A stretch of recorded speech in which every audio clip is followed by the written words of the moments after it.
Good morning, good evening, and good afternoon, ladies and gentle germs. Welcome back to the channel. My name is Neo, and thank you so much for joining me on another discussion. Now, first things first, rest in peace, Uncle Ben.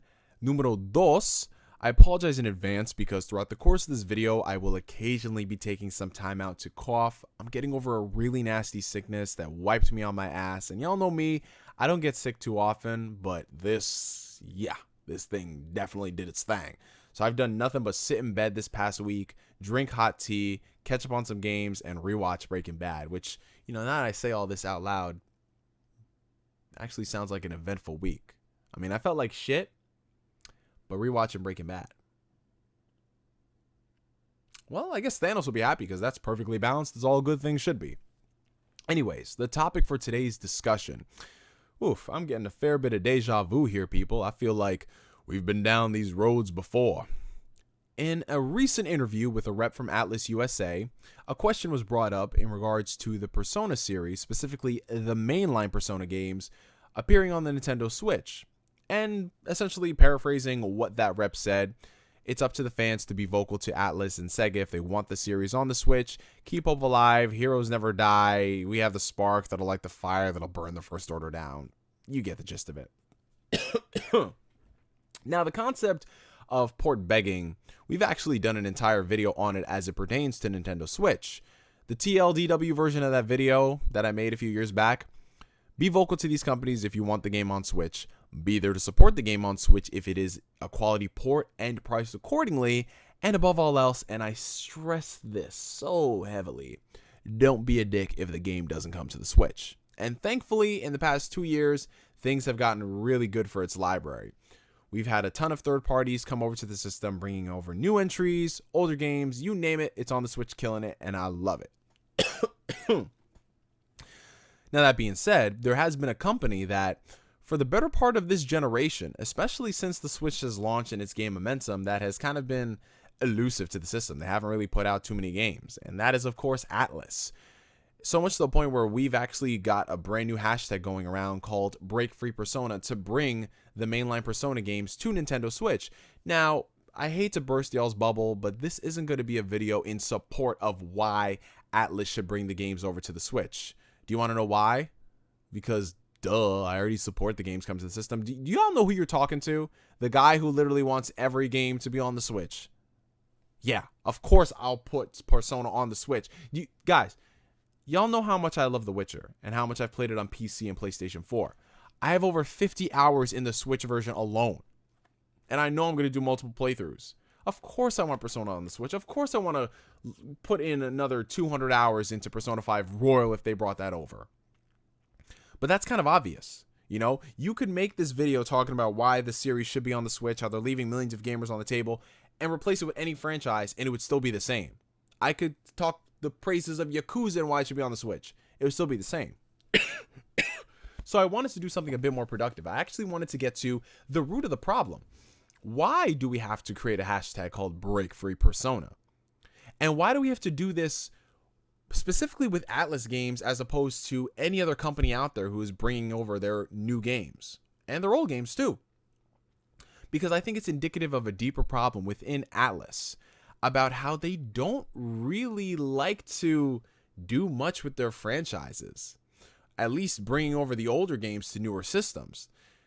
Now, I need to quantify that statement with a couple of scenarios. I need to set up the picture for y'all. As y'all know, if you've been following me for any amount of years, you know that I love the Persona series. Persona 4 Golden is one of my all-time favorite games.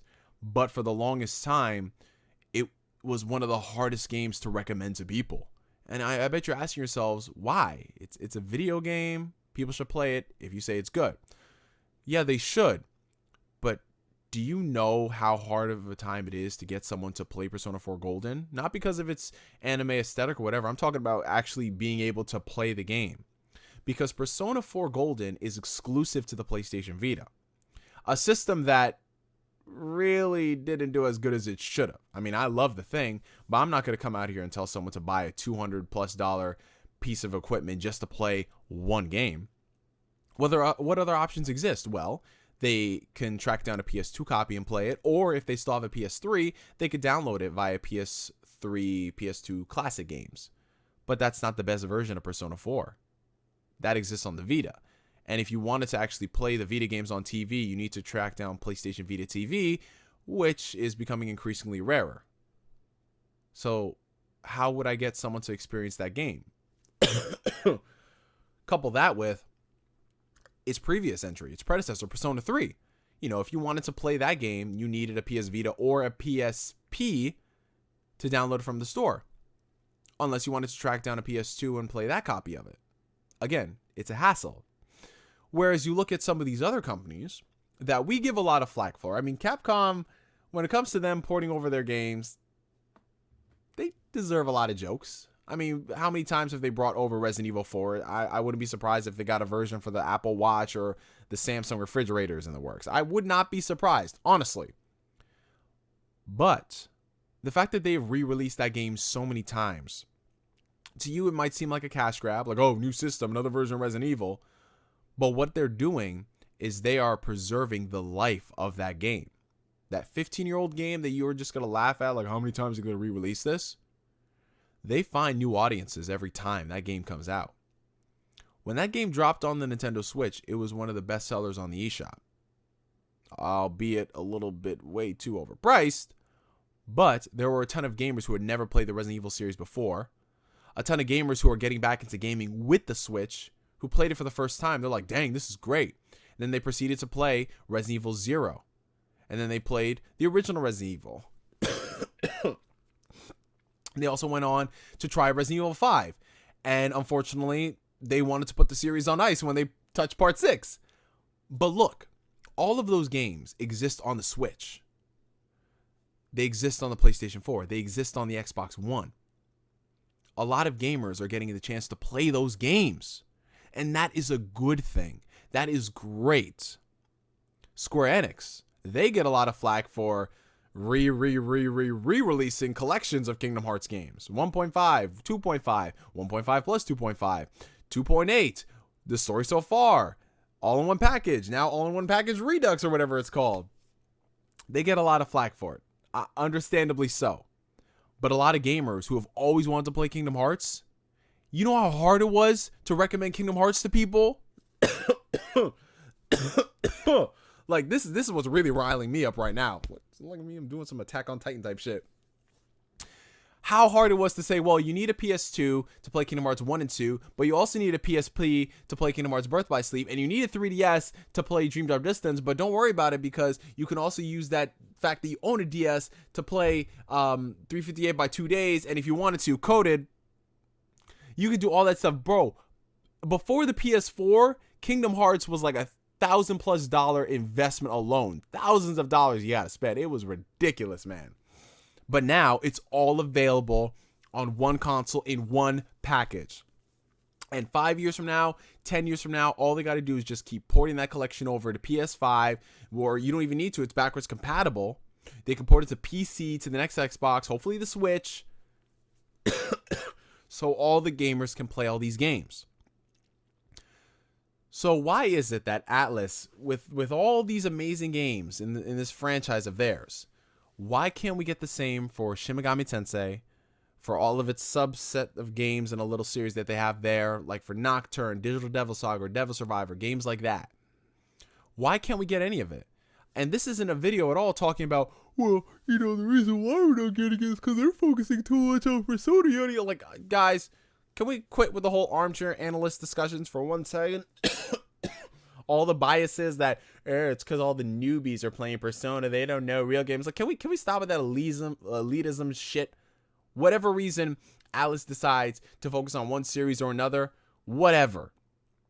What remains is that they don't do a good job with bringing these games over to newer audiences. And I always thought it was because they were a small company. I thought that that's the reason why they can only focus on doing Persona and a couple of spin-off titles here and there. And it wasn't until my boy pointed it out to me, he was just like, nah, they're a big company, man. They got like 300+ people. So I'm thinking to myself, how can they be, where are all these resources going? Because I'll be real about life for a second. The games that Atlus has put out, it's not that demanding graphically. It's not that demanding in terms of scale and scope.